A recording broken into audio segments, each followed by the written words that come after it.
Irmãos, boa tarde. Boa tarde, irmãos. Está todo mundo aqui? Sim? Ok. Abra comigo, por favor, no Evangelho de Marcos, capítulo 7. Nós vamos ler dos versículos 24 ao 30. Evangelho de Marcos, capítulo 7. Versículos 24 ao versículo 30.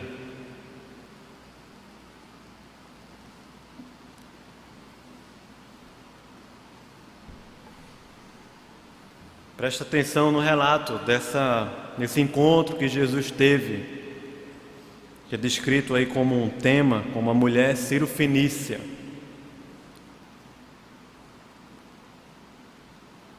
Leia a palavra com bastante atenção, escuta só o que o texto diz. Levantando-se, partiu dali para as terras de Tiro e Sidom. Tendo entrado numa casa, queria que ninguém o soubesse. No entanto, não pôde ocultar-se, porque uma mulher cuja filhinha estava possessa de espírito imundo, tendo ouvido a respeito dele, veio e prostrou-se-lhe aos pés.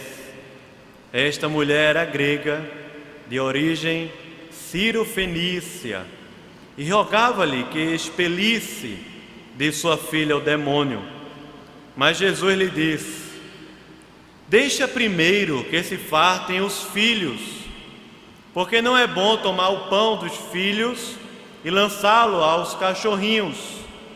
Ela, porém, lhe respondeu: sim, Senhor, mas os cachorrinhos debaixo da mesa comem das migalhas das crianças. Então lhe disse: por causa desta palavra, podes ir. O demônio já saiu da tua filha. Voltando ela para casa, achou a menina sobre a cama, pois o demônio a deixara. Amém. Amém, irmão? Vamos orar? Se puder fechar os seus olhos aí. Estamos aqui, tantos louvores ao Senhor e que confortam muito o nosso coração. Queremos pedir que o Senhor fale conosco e nos alcance nessa tarde aqui. Seja louvado, Deus, o teu nome e adorado, Senhor, na nossa vida. Pai, clamamos a Ti pela Tua misericórdia e graça, Senhor, porque a Tua palavra está aberta, mas não há suficiência em nenhum de nós aqui para entendê-la, muito menos para vivê-la, Senhor. Te pedimos que o Teu Espírito seja gracioso com a nossa boca, mas também com os nossos ouvidos. Que o Senhor derrame graça e fale conosco, Pai. Tu sabes as demandas, lutas, cada um tem passado. Deus, eu quero depositar na Tua presença aqui a vida de cada um de nós, te pedindo, Senhor, nos leva, nos conduz à Tua presença, ao Teu altar e ao descanso completo, Senhor, que só podemos alcançar em Ti. Obrigado pela Tua palavra, Senhor, porque ela é fiel, é rica, ela é poderosa, Senhor, para restaurar a nossa vida. Por isso, vem sobre nós e nos abençoa, em nome de Jesus. Amém, Senhor. Amém. Essa é uma história bastante conhecida. Provavelmente você já ouviu um sermão sobre ela. Mas, quando nós lemos o texto, as palavras muitas vezes não permitem que a nossa imaginação entre e entenda bem o que estava acontecendo ali.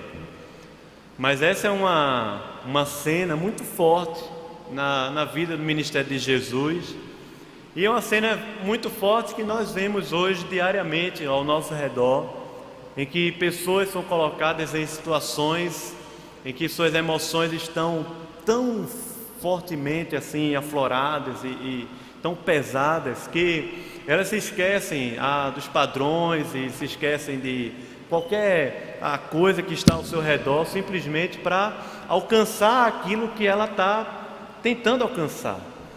Veja que a história está contando aqui sobre uma mulher, e essa mulher, ela tinha uma filha que era possessa de um espírito imundo. Diz a Bíblia que Jesus foi até Tiro e Sidom, entrou numa casa, e Jesus não queria que ninguém soubesse que ele estava ali naquela casa. Mas aquela mulher, quando soube que Jesus estava naquela casa ali, ela não poupou esforços para entrar naquela casa, se prostrar na presença de Jesus e clamar a Ele por ajuda, porque a sua demanda era grande demais. Talvez você já passou por uma situação de ver um filho ou uma filha numa situação de saúde crítica, e isso levar você a ter as emoções, ou a procurar médicos, ou até a se quebrar mesmo diante de pessoas procurando ajuda. Talvez você já passou por isso. O fato é que há uma coisa dentro da gente chamada de emoção, que é poderosa demais, que pode nos ajudar quando nós colocamos ela completamente no caminho de Jesus, mas as emoções também podem nos atrapalhar quando nós deixamos que ela nos governe, que as emoções governem a nossa vida, que as emoções dirijam os nossos passos, ou quando as emoções estão nos conduzindo a um caminho e a uma presença que não é Jesus, e é uma solução que não é a presença de Jesus, e não tem nada a ver com a palavra de Deus, com aquilo que Jesus tem para a vida da gente. O fato é que das 24 horas do nosso dia, em muitos momentos nós somos afligidos por alguns problemas, também temos sentimentos de alegria tremenda, muitas vezes de angústia também. O fato é que as emoções estão todo o tempo ao nosso redor. Ontem, uma emoção muito grande para os rubro-negros, chegar à primeira divisão, não é não? E há uns 5 meses atrás, uma emoção muito grande para os alvirrubros, chegar à segunda divisão, com tanto tempo de antecedência. No futebol nós vemos isso, as pessoas fazem de tudo por causa do seu time, não é verdade? Você vê aí um jogo de futebol, as pessoas pintam o cabelo, as pessoas pintam o corpo, as pessoas fazem loucuras por causa do seu time. As pessoas estão fazendo loucuras por causa também de amores, de paixões. Pessoas estão perdendo a vida por causa disso, mas também pessoas estão fazendo loucuras, não por sentimentos de êxito e de glória, mas também loucuras por sentimentos de depressão, de angústia, de ruína, sentimentos de uma autoestima muito baixa que persegue a vida da gente. Estamos desistindo da vida por causa das emoções, como se a vida tivesse terminado, ou como se as emoções fossem quem trilhasse os caminhos da gente. Perceba só a história dessa mulher aí. Ela era cirofenícia, e Marcos fez questão de relatar isso. O Evangelho de Marcos é o primeiro evangelho escrito. Dos 4 evangelhos, Marcos é o primeiro. Marcos escreveu possivelmente a uma população, a um povo que não eram judeus, eram gentios. Possivelmente a igreja de Roma foi quem recebeu primeiramente o evangelho de Marcos. Marcos aqui faz questão de relatar que essa mulher, ela era cirofenícia. E o que isso quer dizer? Isso quer dizer que essa mulher não fazia parte do povo, da aliança que Deus tinha com o povo de Israel. Essa mulher era uma gentia. Essa mulher fazia parte de um povo que não tinha uma aliança com Deus no Antigo Testamento. E essa mulher fazia parte de um povo que não conhecia Deus e nunca tinha proclamado Deus como Senhor. Mas essa mulher está com um problema imenso. A sua filha, há anos e anos, está sofrendo porque está opressa por um espírito imundo. Talvez você diga assim: mas ao meu redor, graças a Deus, eu não estou vendo espíritos imundos invadirem minha família, nem estou vendo pessoas possessas na minha casa. Glória a Deus por isso, não queira ver. Hoje, falando pela manhã na sala de escola dominical, disse isso. Não queira isso para a sua vida, não queira ver isso nunca. Mas o fato é que nós estamos com muitas demandas do reino das trevas, com muitas setas do inimigo apontando ao nosso redor, e com muitas ciladas que aparentemente não aparecem para a gente como a forma de um demônio, de um capeta, mas aparece para a gente da melhor forma possível para iludir o coração da gente, para que a gente possa cair e viver sob a opressão das hostes malignas. Nós não estamos, a vida não é um shopping center, irmãos. Nós não estamos no shopping center, passeando como se tudo estivesse bem. Nós estamos aqui no mundo, e a Bíblia diz que o mundo jaz no maligno. O mundo jaz no maligno. Não vou falar do Rio Mar, irmãos. Algumas pessoas já estão esperando, né? Diz, rapaz, Daniel gosta do Rio Mar, né? Eu vou lá tão pouco, mas eu gosto mesmo, amo aquilo, é bom demais. A vida não é um shopping center, não é um shopping center, mas tem lutas, tem demandas ao nosso redor, duras, pesadas demais, muitas vezes não sabemos carregar. Estamos num campo de batalha. A Bíblia diz que a nossa luta não é contra carne e sangue, mas é contra principados e contra potestades.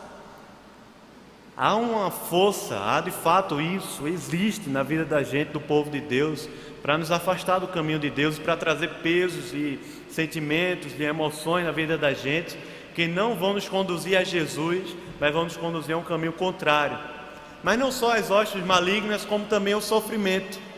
O sofrimento faz parte da nossa natureza, é parte da condição humana, o sofrimento.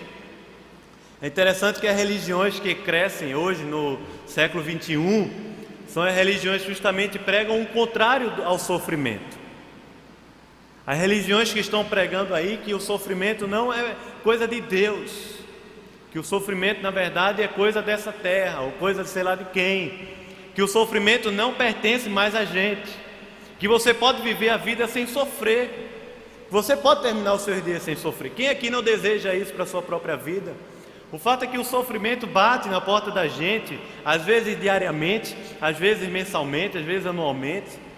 O fato é que a gente lida com o sofrimento de diversas maneiras, sejam sofrimentos pequenos, quando temos algum problema, alguma dificuldade com alguma pessoa. O sofrimento às vezes pequeno, quando enfrentamos alguma luta no nosso trabalho, que logo é resolvida. Mas um sofrimento maior quando essa luta é no casamento, um sofrimento maior quando essa luta é espiritual, um sofrimento maior quando essa luta é na saúde, seja nossa ou da nossa família, sofrimento maior quando é o luto, sofrimentos e sofrimentos batem na porta da gente sem a gente convidá-lo. E essa mulher estava exatamente assim. Não sei se você reparou, já pegou o seu boletim, mas a matéria do boletim aqui, eu meditando, é a história desse hino que nós cantamos aqui. Sou feliz com Jesus. Não sei se você já leu, mas esse cara que escreveu o hino aí, não era para ele estar feliz.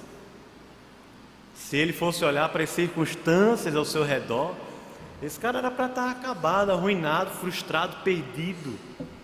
Esse cara perdeu toda a sua riqueza numa grande enchente que teve em Chicago. O nome do autor desse hino é Horatio Spafford. Mas também esse cara disse à sua família que havia uma viagem marcada para a Europa de navio. E aí ele falou, olha, você vai, falou para a esposa, leva as nossas 4 filhas, e eu vou chegar lá depois porque eu vou fechar aqui um negócio, já que nós estamos quebrados, e esse negócio vai mudar totalmente a história da gente. E aí viaja a mulher com as filhas, o barco bate, as 4 filhas dele morrem. A mulher consegue sobreviver, chega na Europa. Quando ele vai lá, no caminho que ele estava indo ao encontro da sua mulher, passa ali exatamente pelo lugar em que as filhas deles tinham sido, que o navio tinha afundado, que as filhas, os corpos estavam ali afundados naquele mar. Veja aí o relato que ele fala aqui, bem no boletim tem escrito assim. Ele escreve uma carta à sua irmã Raquel, quando chega lá na Europa, e diz assim: na quinta-feira passamos perto do local onde o navio naufragou, no meio do oceano. A água tem 3 milhas de profundidade, mas quando penso nas nossas pequenas queridas, não as vejo ali. Elas estão seguras e abrigadas, as queridas ovelhinhas, e em breve também estaremos lá. nesse meio tempo, graças a Deus, temos a oportunidade de louvá-lo e de agradecer por seu amor e por sua misericórdia pela nossa vida e pelos que amamos. Eu o louvarei enquanto viver. Que todos nos ergamos, deixando tudo e seguindo. Amém. Veja que relato maravilhoso. Foi nessa perspectiva que o Horácio escreveu esse hino que nós cantamos aqui. Se paz a mais doce me deres gozar. Sou feliz, não porque as coisas estão bem, mas sou feliz por causa de quem? De quem, irmãos? De Jesus. Foi exatamente isso que a mulher fez. Queria conversar com você sobre esse texto, pensar nisso. Como a gente pode conhecer Jesus nas lutas, nas demandas da vida da gente. Veja só que a primeira coisa que essa mulher faz aqui é recorrer à pessoa certa na hora do sofrimento. Querido irmão, a quem você tem recorrido nos momentos de luta e de sofrimento da vida da gente? A quem nós temos recorrido? Nós temos aprendido aí na sociedade que a gente tem a recorrer muitas coisas. Talvez você tenha recorrido a psicólogos, a médicos. Talvez você tenha recorrido a pessoas. Talvez você esteja recorrendo a bancos para tentar resolver aquele buraco lá na sua conta. Talvez você esteja recorrendo colocando sua esperança em que alguma pessoa ao nosso lado mude e se transforme para cuidar melhor de mim e assim eu possa ser feliz. Talvez você esteja recorrendo a algum prognóstico que você mesmo fez a respeito do futuro, dizendo, mas daqui a 1 mês, 2 meses, daqui a 3 meses as coisas vão melhorar, e quando as coisas melhorarem, aí eu vou melhorar. Querido, olhe bem para esse texto. O que essa mulher está fazendo é correndo aos pés de Jesus, porque somente em Jesus é que pode estar a nossa esperança. Só em Jesus é que a gente pode ter uma paz completa, eterna, e é uma paz que excede a todo entendimento. Não é uma paz que se acaba amanhã, nem uma sensação de bem-estar social, nem uma sensação em que a nossa autoestima está lá para cima, nada disso.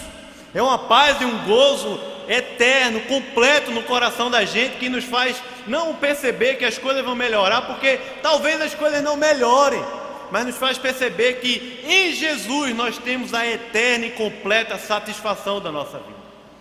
Ontem aqui no casamento, um pastor, a gente conversando aqui, o pastor Edelson veio fazer também o casamento,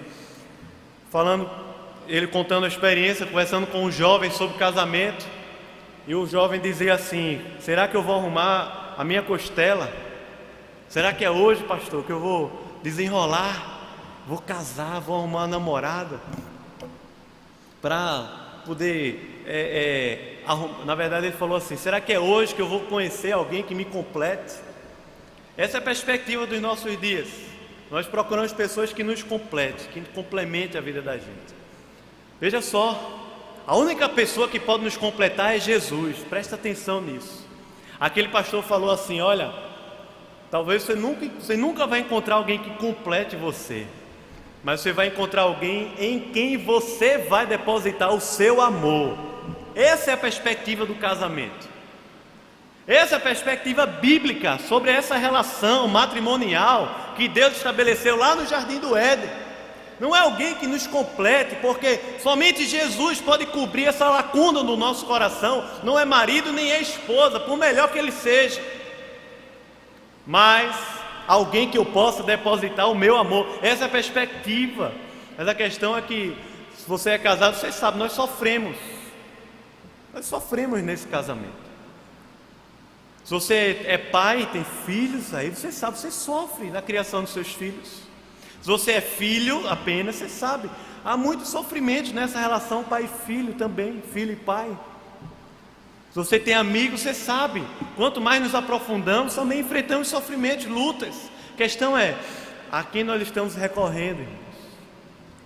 Precisamos voltar a Jesus, voltar a olhar para Jesus, voltar a recorrer a Jesus como autor, consumador da nossa fé, voltar a descansar o coração em Jesus, porque Ele cuida da vida da gente, Ele está nesse barco e Ele prometeu estar conosco todos os dias, até a consumação dos séculos. Ele não prometeu melhorias, Ele não é um político. Jesus não prometeu que ia tapar os buracos de Recife, nem da vida da gente. Jesus não prometeu que ia melhorar a nossa economia. Jesus prometeu que estaria conosco, e isso nos basta, irmãos. Porém, na nossa sociedade materialista, parece que não basta. Tem que ter algo mais, tem que ter uma coisinha melhor, tem que ter uma alegria maior, tem que ter um final de ano com mais abundância, tem que ter o Chester. O fato é que nós medimos a vida da gente de maneira pelas coisas concretas, materiais, por coisas. Se tiver isso, se tiver aquilo. Mas Jesus nos basta, irmãos. Paulo orou a Deus, Senhor, afasta, tira. Eu tenho um espinho na carne aqui que me persegue, eu não aguento mais. Eu penso que a oração de Paulo era essa mesmo, assim: Senhor, tira esse negócio, porque está me atrapalhando. Eu não estou conseguindo nem adorar mais, caminhar. Esse espinho está me perseguindo. A resposta de Jesus para ele foi: a minha graça te basta. Caminha, porque a minha graça te basta. O meu poder se aperfeiçoa na tua fraqueza. Primeira perspectiva aqui é o sofrimento. A segunda é a verdade. Veja comigo, por favor, versículo 26. Versículo 26. Essa mulher se prostrou aos pés de Jesus. Versículo 26, Marcos faz questão de dizer: essa mulher era grega, de origem sírio-fenícia, e rogava-lhe que lhe expelisse do seu filho o demônio. 27, Jesus dá uma resposta a ela: deixa primeiro que se fartem os filhos, porque não é bom tomar o pão dos filhos e o quê? Lançá-lo a quem? Quem são os cachorrinhos? Nessa história, quem representa os cachorrinhos? Quem, irmãos? A mulher. Essa mulher representa os cachorrinhos. Perceba só o que Jesus está dizendo a ela. Jesus estava naquela casa ali e Jesus sempre usou figuras para trazer uma mensagem. A figura que Jesus estava usando ali naquele momento é a figura de uma refeição. As pessoas comiam e os cachorrinhos de estimação ficavam ao redor esperando as migalhas que caíam da mesa. Mas o fato é que primeiramente quem comia era quem? Quem é que tem mais direito sobre a comida? São as pessoas, não os cachorrinhos. Na história da redenção de Deus, Jesus veio para os seus, mas os seus não o receberam. É isso que João descreve lá no capítulo 1 do Evangelho. Os seus não receberam. Jesus veio para os judeus, essa é a promessa de Deus, mas os judeus não receberam.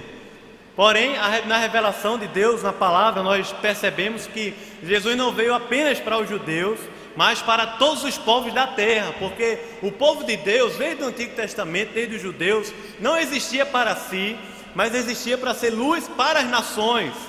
Isso não é um conceito novo no Novo Testamento, não. Isso é um conceito que vem se desenvolvendo ao longo das Escrituras, de que Deus chamou um povo para que esse povo pudesse ser luz para os gentios, para aqueles que não conheciam a Deus.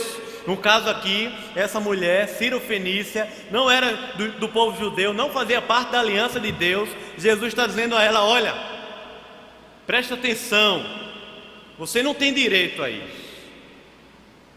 Deixa primeiro os filhos comerem, para depois comerem quem? Os cachorrinhos. Jesus tratou essa mulher com verdade. E essa é uma coisa que nós estamos perdendo de vista nos nossos dias. O que precisa habitar na nossa língua é a verdade. Paulo fala lá em Efésios capítulo 4, versículo 25, dizendo que a verdade deve habitar na nossa boca. Falai a verdade em amor, porque somos membros uns dos outros. Como igreja, irmãos. Jesus olhou para aquela mulher, Jesus não foi nem um pouco polido. Jesus disse àquela mulher: a verdade é, você não faz parte da aliança de Deus, e esse povo aqui tem mais direito, deixa eu dar a eles primeiro, depois eu vou dar a vocês. Jesus falou a verdade. O fato é que essa mulher não se deixou abater nem por um complexo de inferioridade, nem por um complexo de superioridade. Essa mulher simplesmente se curvou e disse: mas Senhor, os cachorrinhos comem de quê? Das migalhas que caem da mesa. Manda essas migalhas para mim, Jesus. Eu estou satisfeito com isso.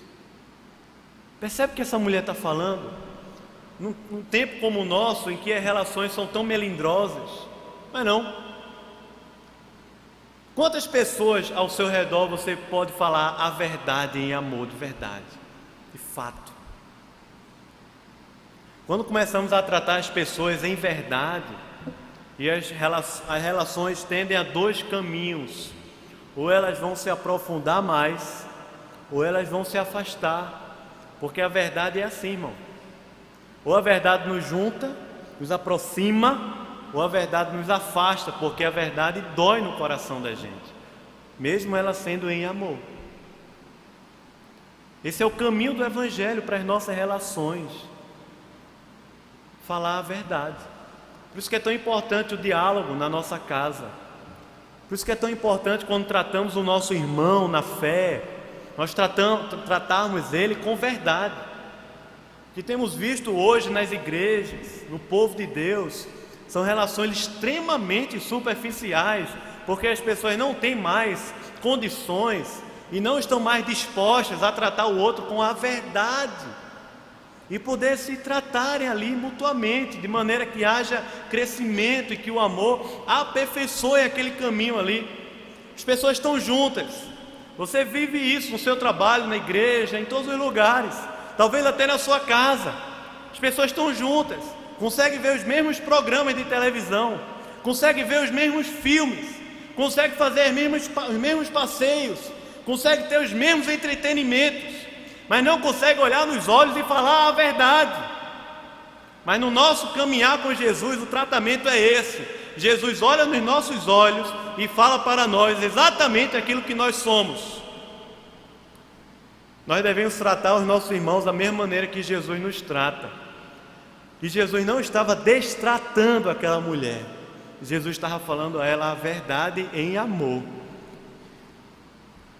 Vamos parar com essas relações melindrosas, irmãos.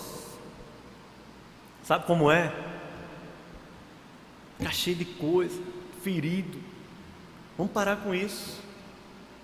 Vamos parar com esse negócio, porque esse não é o caminho de Jesus, não é o caminho do Evangelho. Com aquela mulher, aprenda com essa mulher, pela graça que Deus derramou na vida dela. Aquela mulher não disse assim: ah, Jesus, o Senhor não tem direito de me tratar dessa maneira. A mulher não falou isso. A mulher também não disse: ah, realmente eu não mereço mesmo, sou uma coitada, ninguém me ama, ninguém me quer, né? Também aquela mulher não saiu da presença de Jesus e foi viver a vida, como diz a música, né? Pintei o meu cabelo e me valorizei, né? A mulher não faz nada disso, nada disso. A mulher diz: sim, Jesus, tu estás falando é a verdade. Mas a mulher se curva e diz: Senhor, eu quero me alimentar das migalhas que caem das mesas. Essa mulher trilhou o caminho da humilhação. Esse é o terceiro ponto. Ponto é que nós conhecemos Jesus através da verdade, e através da verdade não só da boca de Jesus, mas através da verdade da boca dos nossos irmãos, porque esse foi o caminho que Jesus estabeleceu para a sua igreja, para que nós possamos crescer na verdade em amor, como o corpo de Cristo, porque somos membros uns dos outros. Mas o caminho para o conhecimento de Jesus também é a humilhação.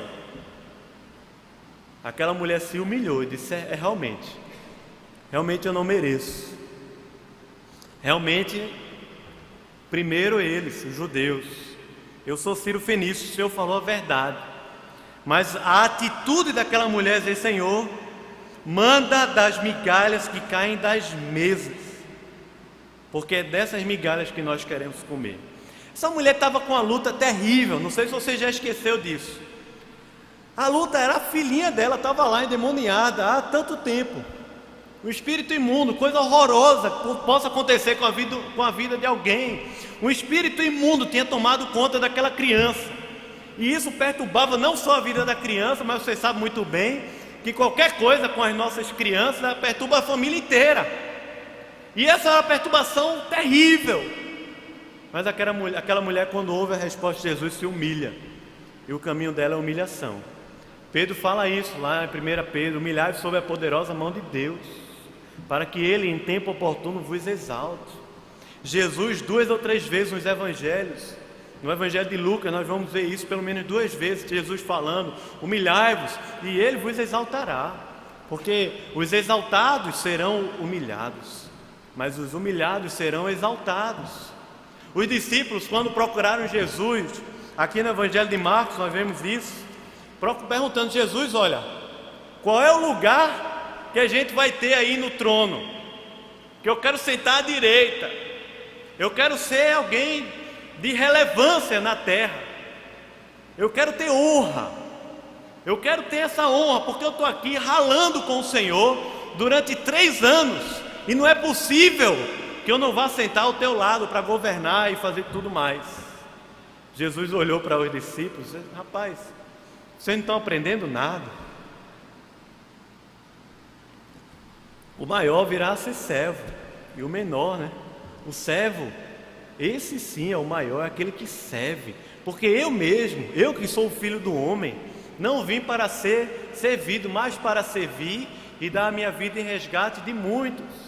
O caminho do evangelho é esse, é o caminho da humilhação. Nós vivemos numa sociedade de direitos, e muitas vezes na nossa vida cristã somos mais influenciados pelo humanismo filosófico que está nas nossas entranhas, nas nossas relações. Somos muito mais influenciados pela Revolução Francesa de 1789. Somos muito mais influenciados por tantas declarações de direitos humanos que temos. Somos muito influenciados pela lei,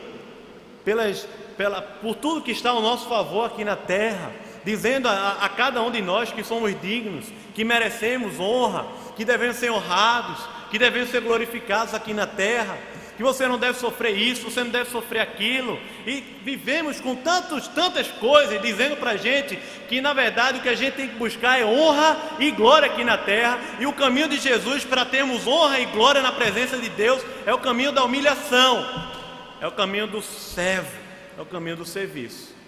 Humilhai-vos sob a poderosa mão de Deus. Se você quiser conhecer mais Jesus na sua vida, se humilha, irmão. Isso é para mim, é para você, para todos nós aqui. Precisamos ter o coração humildes na presença de Deus, para ouvir a verdade em amor, reconhecer os nossos pecados, nossos erros e caminhar. Porque Deus resiste aos soberbos. Deus resiste àqueles que acham que podem dominar a própria vida com as mãos. Deus resiste àqueles que estão aí buscando viver a vida como se tivesse que fazer a vida dar certo. Você não pode fazer sua vida dar certo, muito menos eu.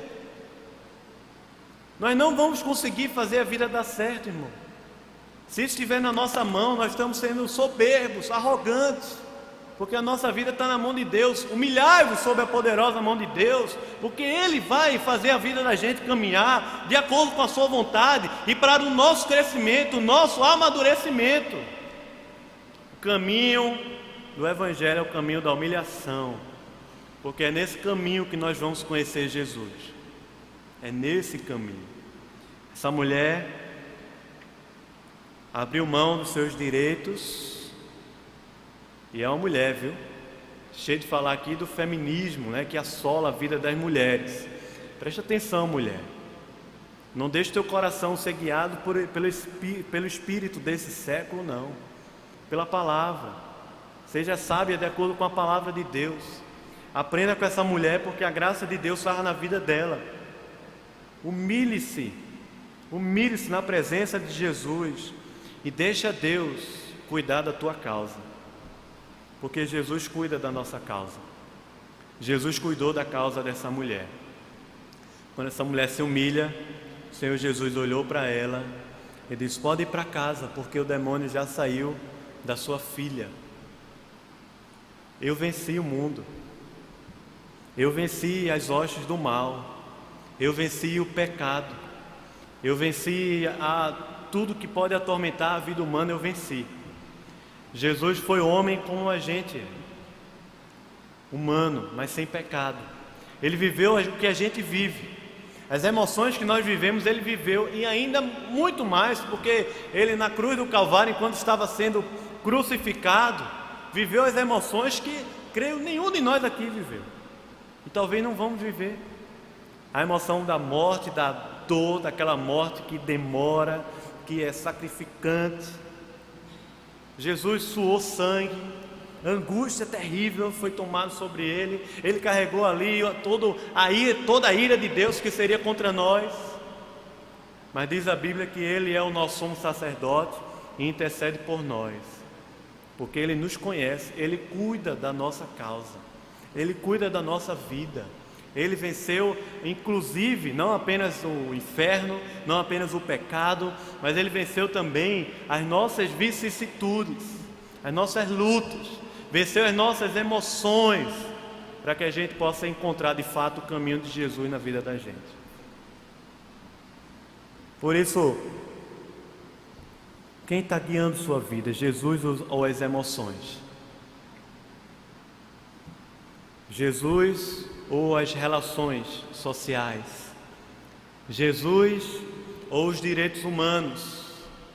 Jesus ou a psicologia? Jesus ou é o pensamento positivo?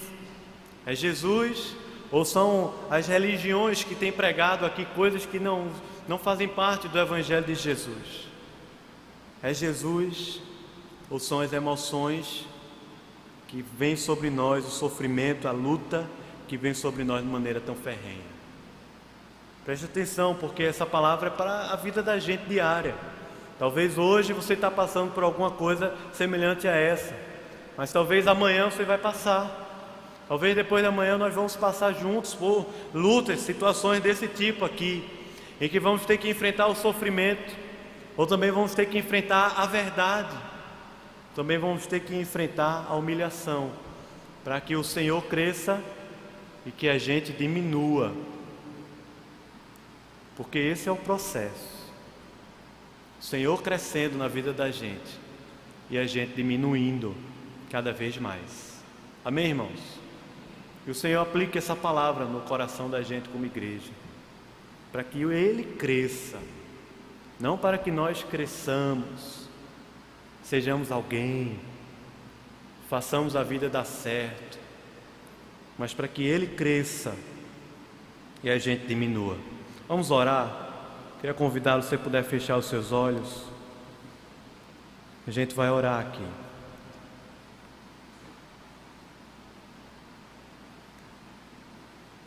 Se você quiser, diga para Jesus assim: Senhor, ajuda-me na minha falta de fé.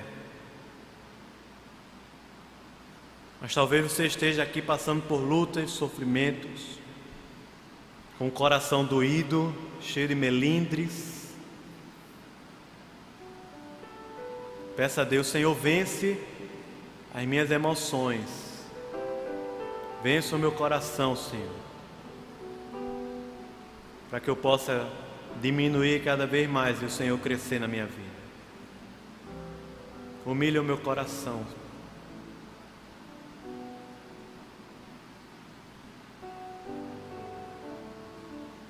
Essa é sua oração aí no seu lugar.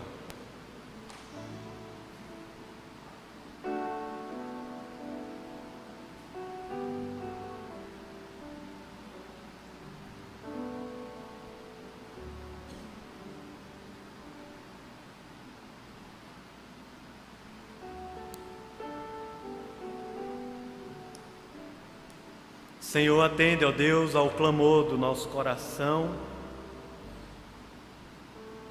Visita-nos, traz a Tua verdade na nossa vida, nos dá esse caminho de mutualidade, de crescimento, e opera, Senhor, a Tua graça sobre nós, Senhor, que temos passado lutas, demandas, como a nossa vida assim é, Pai. Eu te peço, visita-nos, abençoa, Pai, cada um de nós aqui. Nos ensina a trilhar o caminho do sofrimento na Tua presença, mas também o caminho da verdade. Ó Deus, também o caminho da humilhação. Nos leva a um caminho de profundidade, ó Deus, contigo, também com os nossos cônjuges, com os nossos filhos, amigos, irmãos, nesse caminho de crescimento e mutualidade, ó Deus, porque somos membros uns dos outros. Ó Deus, se há aqui, ó Deus, corações duros, soberbos, a começar em mim, eu te peço, quebranta-nos com a Tua poderosa mão, Senhor, e nos faz perceber que a nossa justiça está na cruz do Calvário. Livra-nos da justiça própria, Senhor. Nos faz ter os olhos abertos para essa realidade em nosso coração, pelo Teu Espírito e para a glória do Teu nome, Senhor, em nome de Jesus. Amém, Deus.